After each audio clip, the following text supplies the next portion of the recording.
Okay, welcome to CLTV, a broadcast of Educator Innovator, powered by the National Writing Project. This episode is being recorded on October 24th, 2018, and is part of the 2018-19 Marginal Syllabus project. Marginal Syllabus is a project that convenes and sustains equity conversations in the margins of texts online using the digital annotation tool, Hypothesis. I'm Joe Dillon, and I'm from the Denver Writing Project. I'm a co-founder of the Marginal Syllabus Project along with Remi, Kalir, and I'll be your host for this conversation. We've got a great panel here to discuss this month's reading, which is titled Electing to Heal, Trauma, Healing, and Politics in Classrooms by Antero Garcia and Elizabeth Dutro. We're excited to welcome Antero, who's the co-author, to tonight's show, as well as Sarah Woodard, who's a reader respondent. So let's start with everyone taking a moment just to introduce themselves. Hi, everybody. My name is Antero Garcia. I'm an assistant professor at Stanford University. Used to be out in Joe's neck of the woods at Colorado State, and I'm excited to be in conversation with all of you today.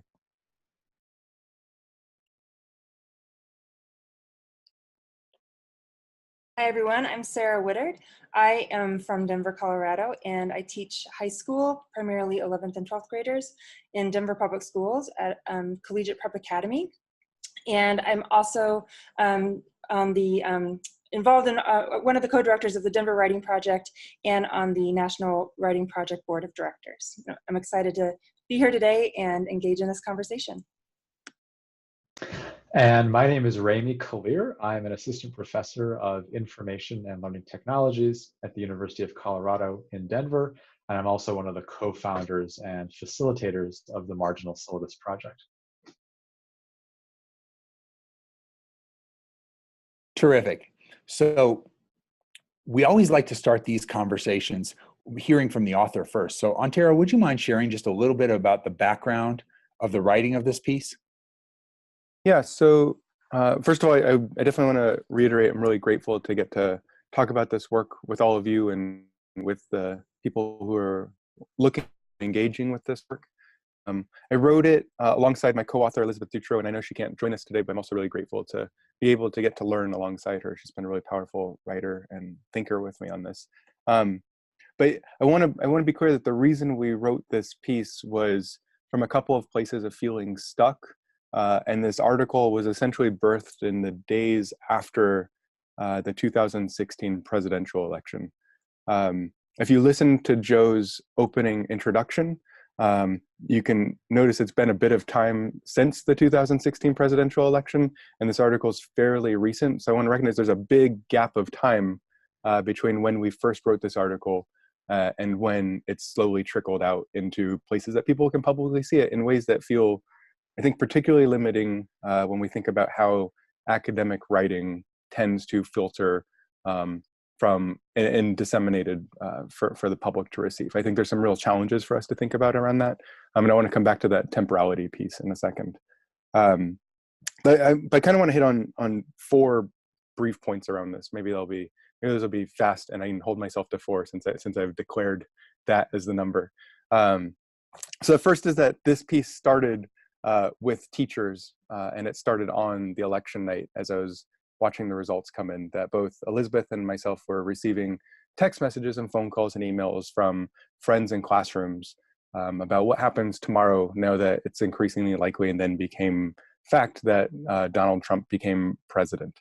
And the questions were particularly around, there's been rhetoric around a wall, there's been declarations of sexual assault made by the president on hidden camera. There'd been a lot of different kinds of harm that had been caused to the general public, right? And this wasn't about politics, but it's about, how do these messages coalesce into the lives of young people and into the lives of teachers in classrooms every day? And so recognizing this as a need that teachers had noted, that's kind of what got the ball rolling on. We want to recognize that there's been harm that's happened in our classrooms, and it happened as tied to politics.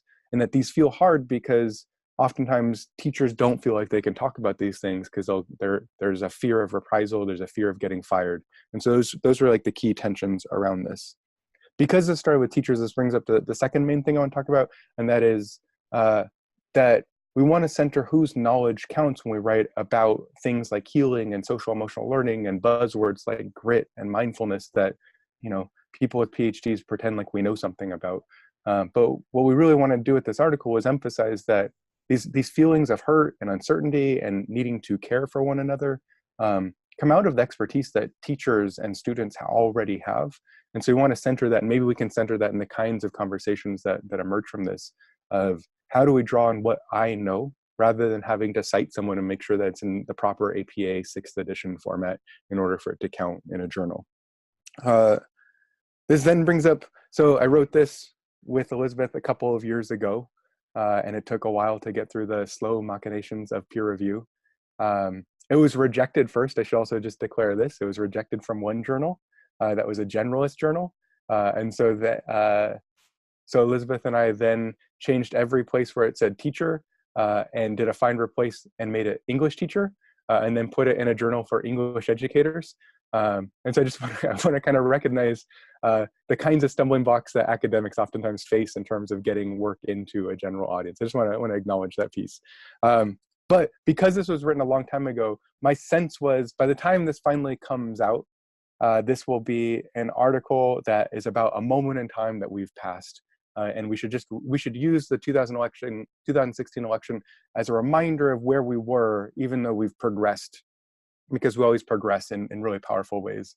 And as we're talking today, I think that couldn't be further from the truth, right? I think we're in a place where, you know, in the past couple of weeks, normative conversations around sexual assault, regular discussions around active efforts for voter suppression, declarations of an evil mob that's slowly encroaching on the United States from the South, right? Like these are regular things that we're talking about in ways that are fear-mongering potentially, in ways that are triggering if we want to use different kinds of terminology that make sense to our students.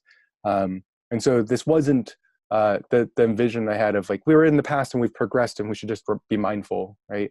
I think we're in a place where we're particularly stuck, which is my last point of the four, and that is that we're stuck. We wrote this article saying we need to figure out how to heal as a profession, and Elizabeth and I offer some senses of how we can do that. We can bear witness to and you know, make valid the kinds of voices of teachers and students in our classrooms and recognize them as valid forms of knowledge that oftentimes aren't counted in educational research. But in terms of what we do on the day-to-day to make sure that teachers are helping each other and our students heal, I don't think we have done a very good job in terms of the social emotional learning practices and professional development support.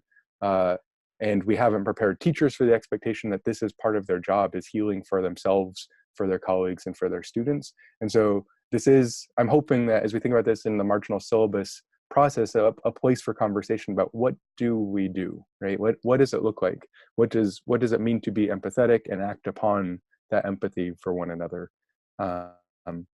So I think I'm a little bit, I feel stuck.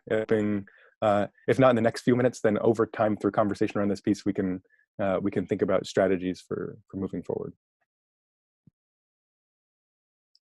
I really appreciate that introduction. And I mean, I read the article last night, and I think that one thing that struck me is this is our first marginal syllabus conversation of this school year.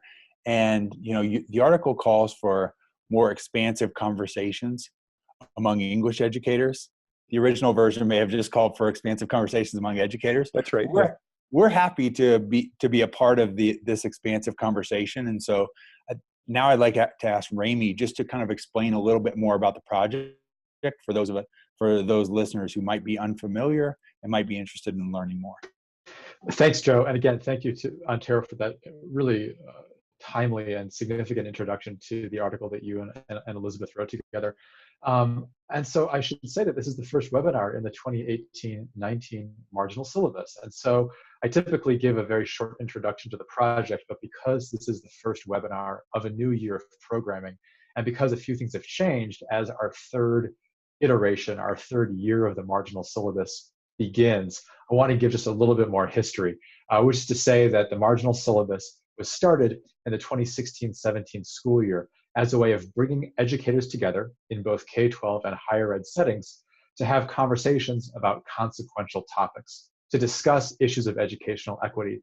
And in that first year together, we primarily focused on the intersection of education and educational technology.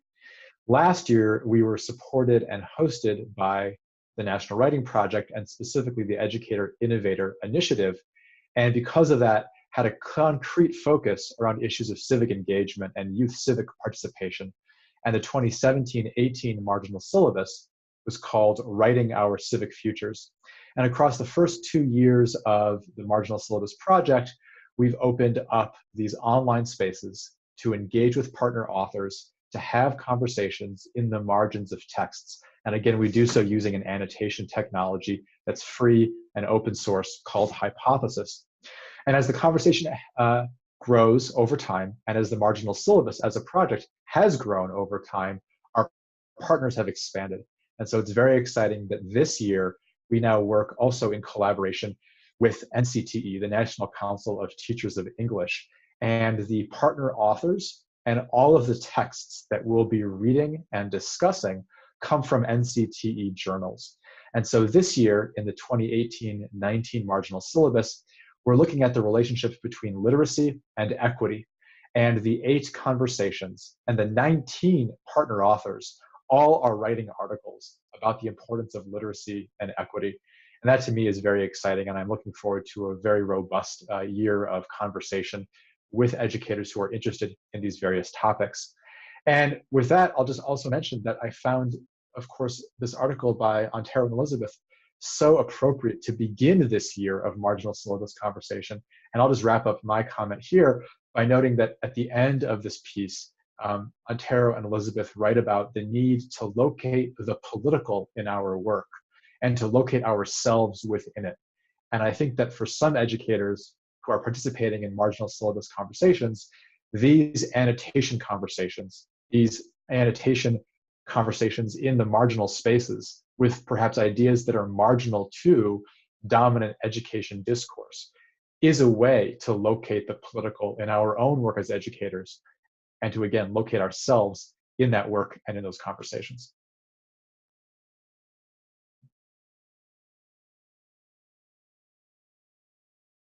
Thanks, Remi.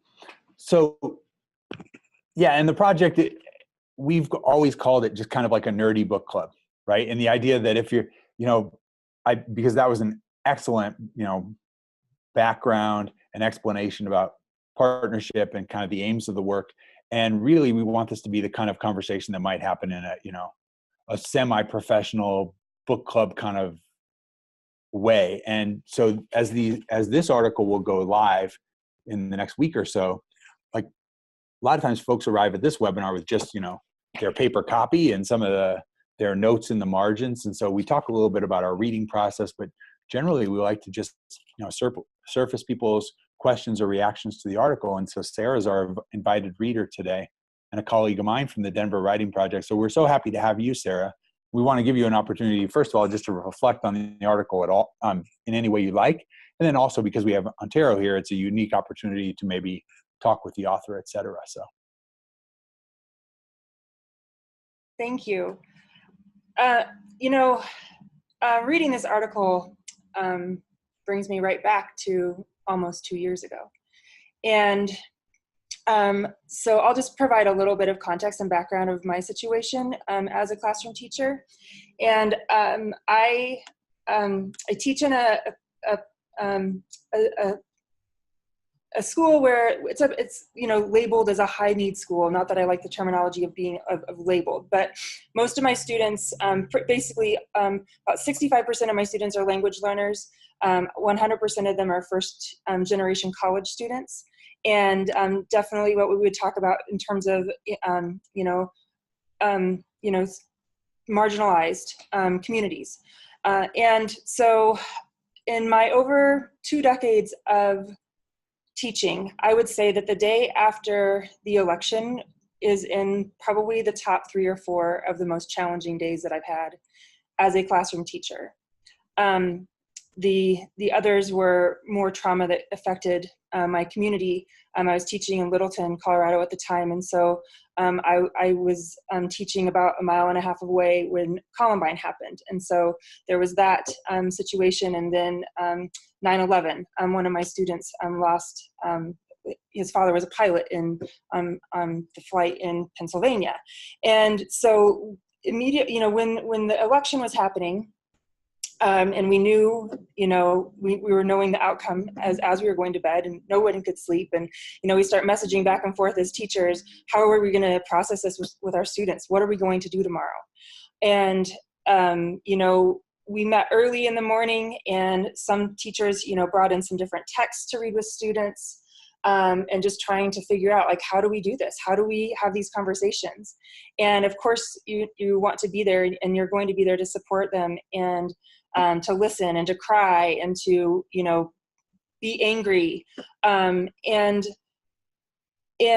it was very challenging, but so important. And, in my classroom, we circled up, and we just had circle conversations every single class period, and students just, were expressing themselves and talking, and we maybe read a little bit and looked at different, statistics and data and talked about things. And, as a classroom teacher, just letting my students know that I will be there to support them in anything, that they need.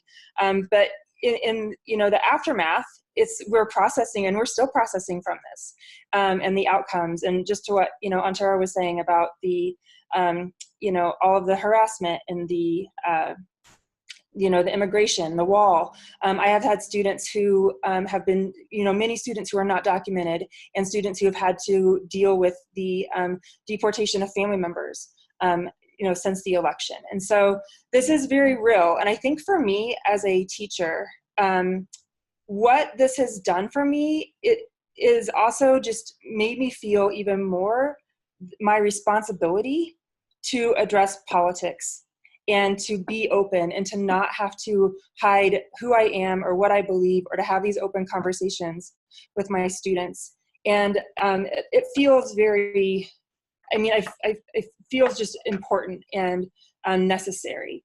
And I do feel that for, many years in my career, it's not been an acceptable and appropriate topic to have conversations that are very open, with my students about. But I don't feel that way anymore. And it brings me to also think a little bit about a professional learning experience I had this summer, which is Remi was actually with your department at the university. I'm teaching in the Pathways to Teaching program with Dr. Margarita Bianco, where it's essentially we're working to grow your more teachers of color with our students. And so it's a really amazing opportunity to work with students and talk about, unpack a lot of these issues related to politics and to education, and so many factors related to all of that. And Dr. Bianco said something this summer that, she's like, we have to talk about politics, and we do, and it's our responsibility. And so I just feel like it's definitely more validating hearing this from, variety of I guess professionals and administrators, leaders, because there is always that risk that I think teachers feel that, you could get in trouble for what you're doing and saying in your classrooms. I would also just like to say that I think that there are a variety of ways that as teachers we can work to try to, I see, I'm looking at, the article, and, when talking about that triage. And so that's in that moment, and what are we trying to figure out as we're supporting our students and crying together, just like what Antero and Elizabeth write in the article. But as a result of that, I think it also can, there can be opportunity to put that anger and frustration and into action. And so it provides opportunity as teachers. And I think that that's something that, is also important in my work. And when I think about the opportunities that the National Writing Project provides with the College Career and Community Writers Program and American Creed, and all of these different ways for students to have the opportunity to engage in civic conversation is really important. So thank you for the opportunity to respond, and thank you for writing this, Antero, and I'm your co-author, and also your persistence in getting it published. It's important for teachers. Thanks, I appreciate it. I want to note a couple of things around. So Sarah, I really appreciate, both hearing the kinds of pedagogical moves that you made the day after the election, and I think those are really useful for educators to hear the ways those steps happen. I also just feel like, so knowing you, I hate the war language you used to talk about the teaching profession, but as a veteran teacher who spent the time in the trenches, right? Like whatever the language is. So someone who spent a bunch of time and also has built up different kinds of social and cultural capital in the teaching profession, I feel like you get different kinds of opportunities to engage around this work, and probably feel some kind of sense of support in being able to be political in ways that maybe new teachers might not be able to, right? And teachers who might identify in ways that are marginalized might not be able to identify, right? So I think those are, so I'm just thinking about our audience and recognizing that not everybody might feel the same kind of comfort, and geographically, as someone who's in a purplish state, maybe, I guess we'll find out in a couple of weeks. But people who might be engaging in this conversation who are in much more conservative areas, both of Colorado, but conservative areas of the country, really might struggle even agreeing with the harm that we might be talking about here, let alone its place in our classrooms. And so it's just a thing I want to note, that this article isn't to say everybody needs to be a Trump-hating liberal, although I'm probably fine with that. But it's more of an argument that we need to recognize that, as you mentioned, like the politics is a part of like our responsibility in classrooms, right? Like this is a thing we just have to address in our classrooms, regardless of the fear around it. And I think, and the reason I'm bringing up that acknowledgement is if we look at demographics of who voted for Donald Trump, a majority of white women were a part of that voting demographic. And so as we recognize that, right, we should recognize that many teachers who might be viewing this, that might be engaging in conversations with us, that might be NCTE members and readers, also are voters that have very different viewpoints as us. And this isn't simply to exclude them, but is to think about how do we engage in dialogue for the needs of this country and the needs of our students. So I just wanted a little bit of acknowledgement on that, but I just really appreciate your engagement with the work. Yeah, Antero, thanks for mentioning that. And Sarah, thanks for bringing all of this up, because I was really struck in reading the piece around how, Antero, you and Elizabeth parsed political relationships and said that partisan affiliation or partisan voting is different, although certainly related to and can be quite consequential in relationships to, again, the lived experiences of students and teachers in schools every day. And I thought that, just from a kind of craft of writing perspective, I really appreciated how, as you just noted, there may be people who watch this webinar, there may be people who read your article, or who then subsequently engage in our annotation conversations, who in their day-to-day have a very different partisan political experience. And that does not then preclude that they don't also honor the experiences of the students in their classrooms. And for me, in reading this piece, there was a passage that, again, stood out to me that I thought was very powerful in that regard. When you and Elizabeth write about the fact that students, and I'm quoting here, that students of all ages carry with them into school the myriad worries, ideas, and oft-repeated phrases that they hear, whether it's on television, you talk about our websites or neighborhoods, and that it's then because of that that they perhaps are experiencing or have experienced various forms of trauma, are in need of or can contribute to aspects of healing. And so I just thought, again, that there was a really nice distinction in the piece. And I hope in our conversations about this piece in the future that there is a distinction between, yes, there are consequences to the partisan political lives that we live, and that does not ignore the fact that there are day-to-day realities, as Sarah has spoken to in this conversation, that are going to just be there. And if we're not also engaging with those, we're certainly not doing real justice to ourselves, our students, the families, et cetera.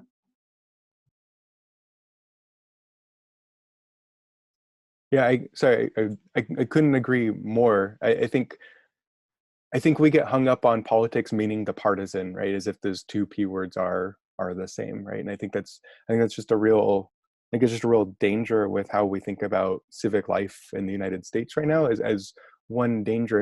And I think issues that shouldn't have to be political have become politicized, right? So that we have whole dumb conversations on popular media about civility in a place where, you know, our policies are, if we're talking about being marginalized and about a marginal syllabus, right?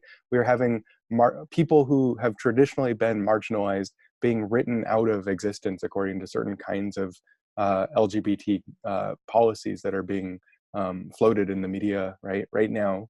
And so what does it mean to talk about politics when it's about someone's entire identity, right? And someone's to exist within the United States as a legally recognized individual, right? As one kind of context of, is that even political at this point, right? And what is the space to have these conversations that have become, you know, professionally fraught within classrooms today? Just feels like a part of this, right? And likewise, I think when we talk about immigration and we talk about the wall, right, as the kind of rhetoric and buzzwords around this, it's not just that some of our students might or might not be seen as legal in the eyes of the United States, but it's that this entire idea of legality as defining who a person is shapes how we understand who people are in our country and shapes the well-being of young people, not to mention the many dreamers who are currently teachers in our schools today, and the family members, right? And sorry, just the other layer to this is we tend to talk about this, Sarah, I'm glad you brought back the triage word. We tend to talk about this as, what do we do to help kids, right? Because kids need to feel supported and healing.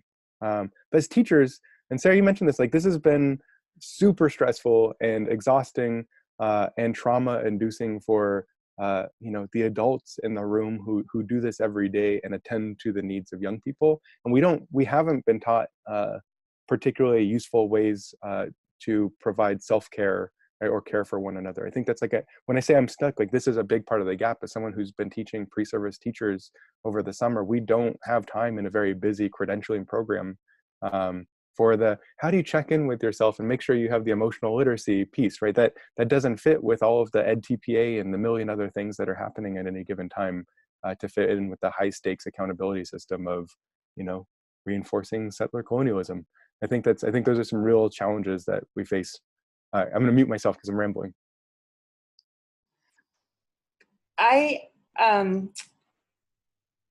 Yes to everything that you know, all of you are saying and sharing. And I think that I was, you know, kind of just looking again, you know, that an audience of this, or you know, important role was what you just brought up as well, Antero, that we are, many of us, in situations where we are teaching pre-service teachers. I teach a methods course, and I work with pre-service teachers as well, and I have for many years. And I think that this is, yes, we have to think about our students, ourselves in our schools, but then also here are, you know, so many people that are entering this profession. And in this political climate, in a time that's very, I mean, similarities and differences from when I started my teaching career many years ago. And you think about, you know, I guess one thing I've been thinking about a lot lately is the curriculum demands and expectations placed on so many teachers based on, you know, district curriculums or, you know, kind of mandates and expectations. And, you know, some of them, they don't have a lot of wiggle room.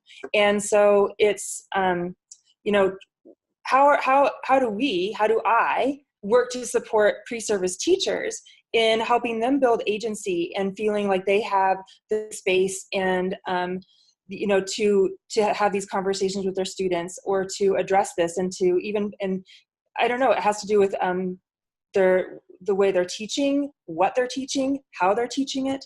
And so I think that this is just an important layer to recognize as well. And I don't have any answers, but I do, I mean, I do encourage pre-service teachers, like, you know, you got to find your people and your support. And I think that I feel really fortunate in my in my teaching context that I have been supported by administrators, and I know that not all teachers have that, but I do believe that it's there. And so maybe even if you don't have it right away or in one context, that you need to keep seeking that out because it's there, even though it's not always easy. And we can't give up because our students deserve the best. I love that. I think you remind me that both, like I feel like I get a sense of hopefulness in getting to work with pre-service teachers, and it always makes me wonder, what does it mean to want to become a teacher within this regime of high stakes testing and within all of these other kinds of restrictive ways of what we're defining? Like, what does it mean what do we assume teaching means to go into this profession, right? And if we're going to take seriously the knowledge and expertise of teachers today, I think we should learn, how are we learning? How are we coping? How are we thriving as different kinds of ways of being? So it's really helpful. Appreciate it. And how to support one another. And so like some of, our responsibility in our buildings or in our, in our work with the pre-service teachers to provide that support. And it's, even if it's just like there to be a listening ear to do some brainstorming with, or figure out ways to, adapt a lesson or the curriculum, it's going to be more responsive to students and to help them work through, some of these pretty challenging issues. Well, if I can just jump in again, and I don't mean to be kind of to suggest something that is too simplistic. I do want to return perhaps to the point that's been made earlier about feeling a bit stuck and trying to have a sense of what to do. And I'm not trying to suggest that there's, easy answers to any of this. In any case, let me just point out that one of my favorite sentences from this reading was a way that Antero, you and Elizabeth noted that by not discussing, as you say, the social fallout after the election was essentially a denial of the full humanity of students in school. And there was this direct connection between the idea that discussion and honoring the full humanity of students is part and parcel. And I think that that's so radical in some respects, that the idea of allowing people to speak their mind, to speak their truth, perhaps to speak their truth to power, and then to have a reception, to listen to, and to hear that, and then to have that turn into a discussion. And that the way of recognizing the full humanity of one another, particularly, Antero, given what you just said, in the kind of accountability regime that define the current institutionalized reality of this American education system in this particular moment, suggests that these acts of discussion, of speaking, of listening, of talking, of debating, and doing so in a way that is respectful and perhaps sustaining, is itself a way of honoring humanity. And I don't mean to kind of come off as a naive, let's just all talk and get along, but I do think that there was something quite beautiful about the way in which you linked discussion and humanity in this piece, and maybe that gives us an opening for some of that hopefulness. Yeah, and I will link this to some of Elizabeth's, leading expertise in the field of English ed and literacies around witnessing and testimony as a form of exactly what you're talking about, right? That this idea of, I'm going to experience and understand and hear and see your full humanity as you share it within our classroom, as a means for better understanding the world, right? And if your humanity, I think an example we share here is from one person sharing their experiences in relation to Hurricane Katrina, in relation to large disasters, and thinking about who is this individual in my classroom? How are these feelings tied to larger forces that can feel insurmountable, uncontrollable, and how does that relate to the relationships in my classroom? And I think so. Both offering as in this framework, as offering testimony, right, to my own experience, and these could be things that could exist as part of the marginal syllabus, right? Sharing my own and being seen within the spaces of the margins, right, quote unquote, the margins, but amplifying them beyond marginalized spaces, allowing people to share their own experiences and open those up might be one place of knowing that we've all felt stuck, right? Knowing that as a place to start, we could say, instead of here's the 3 points that are solutions, right? Because that's just not going to happen. We can instead say, we can weave a set of interlinked experiences from very different perspectives, and at least come up with some kinds of collective empathy, some kinds of perspective from which to broaden our vocabulary, right? I actually think that those kinds of language practices are important. This is all, from like a boring research hat, this comes from like a Deweyan stance of, in me being able to understand you and you being able to understand me, not only are we both transformed, but, the interdynamics around us also get transformed through our own intrapersonal growth, right? Like I think there's some real, big P politic possibilities through all of this as well, to use P words.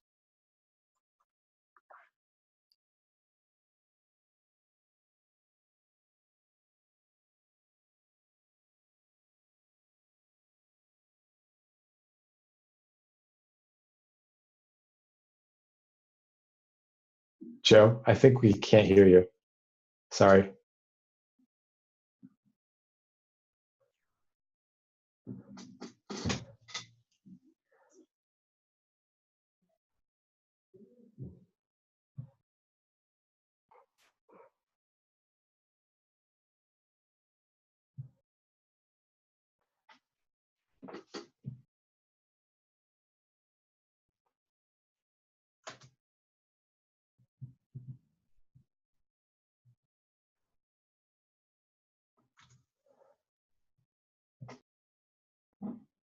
Well, all right, in any case, I think Joe's having a little technical difficulties. I'm just going to kind of, oh, there we are, Joe.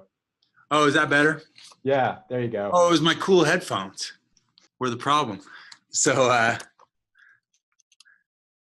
isn't that terrific? So I did have a point I was going to make. Oh, my point was, I appreciate Antero alluding to what might happen in the margins, in the marginal syllabus. And I think that for me, listening to this conversation, I thought it was really powerful, Sarah's reflection on the days after the election that were provoked by Antero's writing here.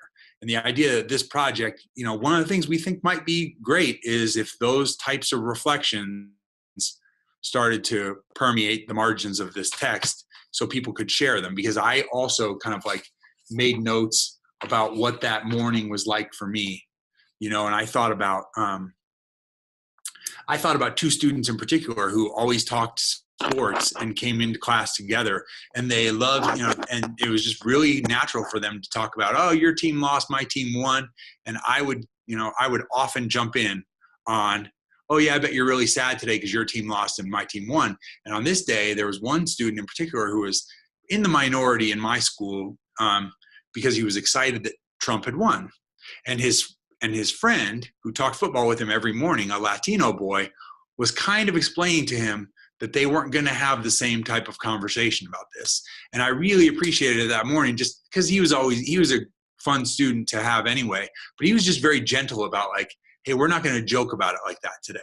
And then probably, I can't even remember what I had planned in class that morning, but one of the young African-American girls who sat in the front of the room just stopped whatever I wanted to say as an initial thing in class. And she said, we need to know how you feel about this. And so I remember just having to say, like, I'd probably thought about it, but I remember being put on the spot by a junior at school who was upset because of the way women were portrayed by Donald Trump. And she needed to know where I stood. And I think that it allowed me to think about like the way this was impacting different groups. And as much as I might have been frustrated by the results of the election, I really had to stop and think like, oh, Jose's coming from a different place than me. And so is this other student in the front. And so it was just immediate to me that different people, whether I was, an upset Democrat that day, there were different considerations around the room.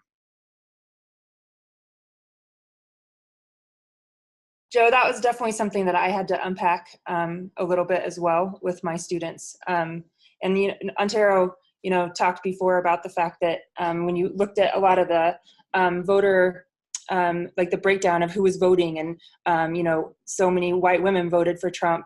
One of the things that I did with my students that day, I think I mentioned it, but I wasn't very specific about it, is that there was an article on the New York Times, the day after, and it really broke down all of the, by race, gender, where people are living, education level, of, you know, who voted for, you know, what candidates. And that was something that was, you know, really, it was a really important, you know, I think part of our conversation that day and the days after, to look at that data and to, you know, try to make sense of some of it or not. But in a way, it was also a call to action to my students, because they're like, this next election we can vote, you know. And so it was motivating for many of them as well, in a way that I think is very important. So.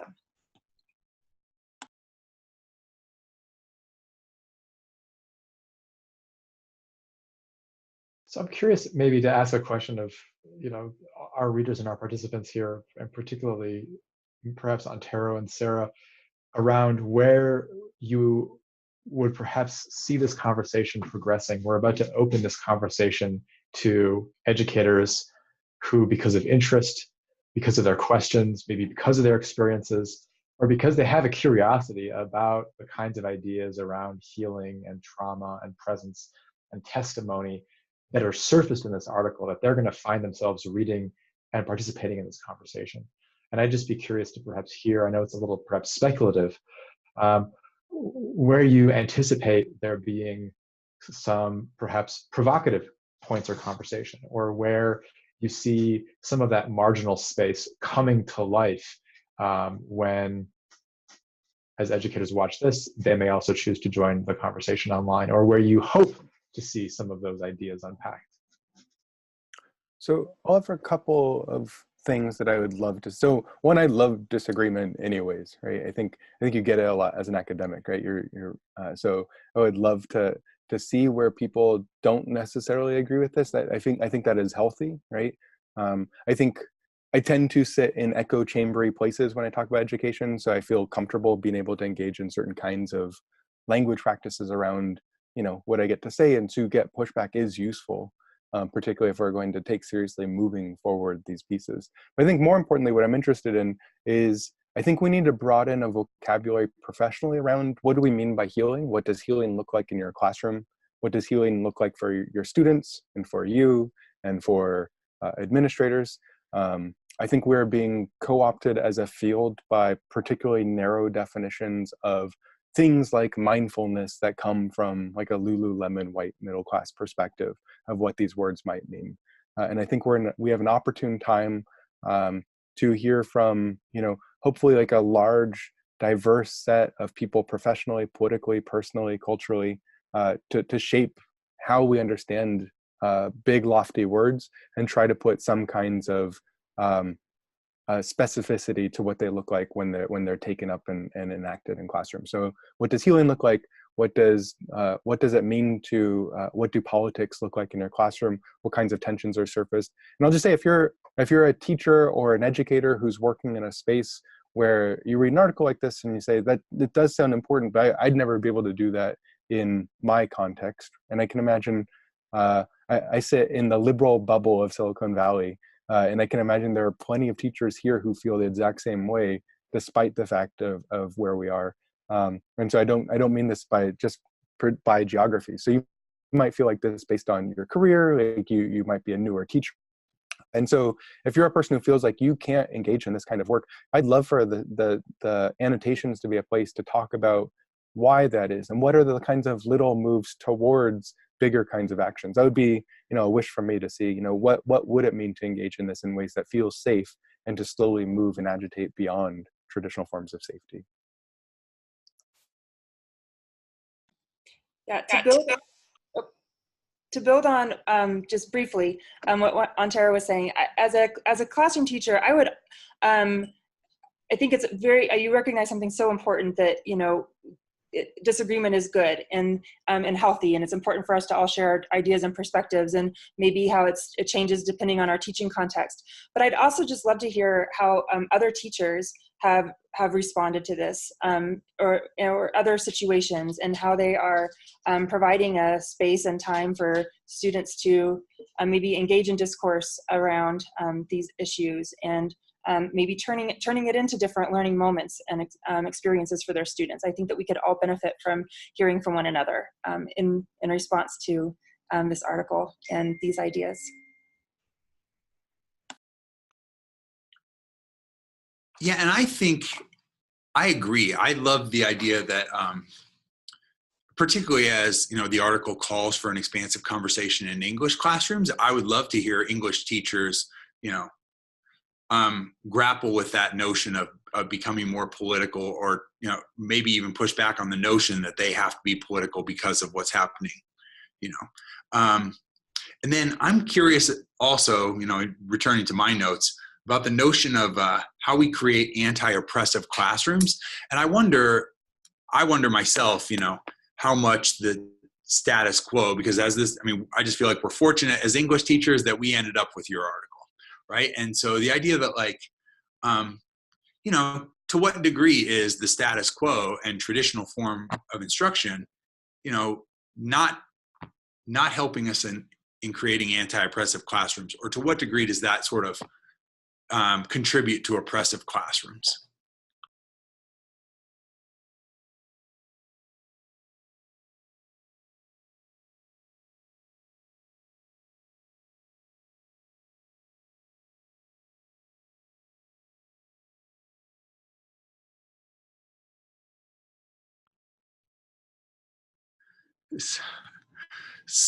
So how about this? One other thing is, I'm curious if anyone wants to just comment. First of all, any other questions for Antero? Because I really appreciate the Antero, the role you've taken in this conversation as we kind of near the close of it. So we've certainly had an opportunity to hear from the author and interact with the author. And I wonder, just in terms of our reading processes as we went through this article, is there anything noteworthy in terms of how you were reading to prepare for this conversation, or how you were sort of, making notes as you thought about what you might make public as a result? Is there anything we want to comment on in terms of process, or certainly if we want to get a last question with Antero, or a last, big thought?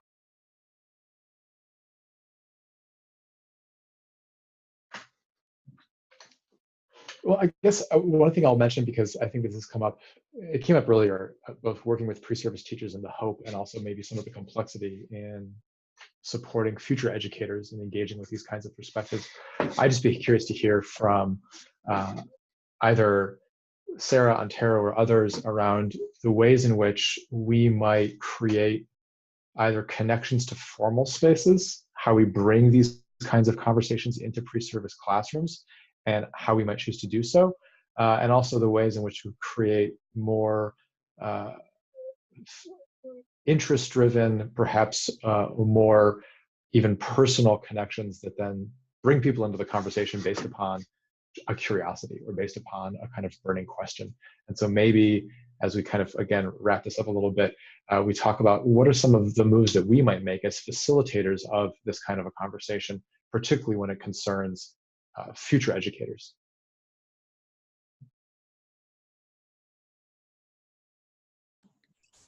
I think one starting place is to share this article. And so I'm thinking right now that this is, it's something that I'm going to share with the methods course I'm teaching with the pre-service teachers right now. And to even just, I think it's important to open up the dialogue and just to hear some of their perspectives and the different teaching situations that they're in. And, they will have perspective. And I think it'll be valuable to open that dialogue with pre-service teachers. Yeah, and I would just add to that both with pre-service teachers and for teachers who are thinking about bringing this into their classrooms, I think those classrooms are of all ages, right? I think this is a K-12, K post-secondary kind of conversation that it's not, so if you are the facilitator, you are facilitating and not the center of that conversation. And that also might mean modeling, right? So if we're trying to get at the heart of some of these bigger questions, it probably starts with things like storytelling and reflection and grounding it in the personal rather than in the theoretical.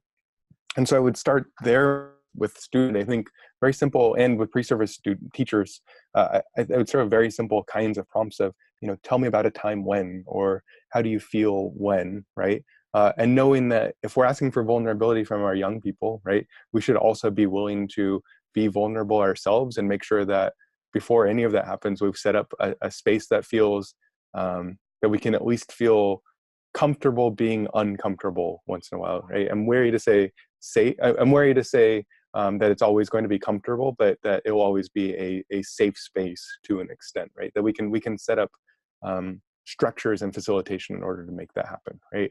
I think we tend to think about, what those kinds of norm building practices look like in classrooms. And I think Remi and Joe, you've done a good job of kind of implicitly doing those in the online space of a place like the Marginal Syllabus. And so I just want to also recognize that as we're talking about building up these conversations where people might be vulnerable, and that might also happen in a public space like the annotations that could happen around some of the articles for the Marginal Syllabus, just also for others to be mindful of, how do we engage and recognize hearing somebody when you're not engaged in synchronous face-to-face conversations. So just recognizing digital platform is another place where those conversations will happen.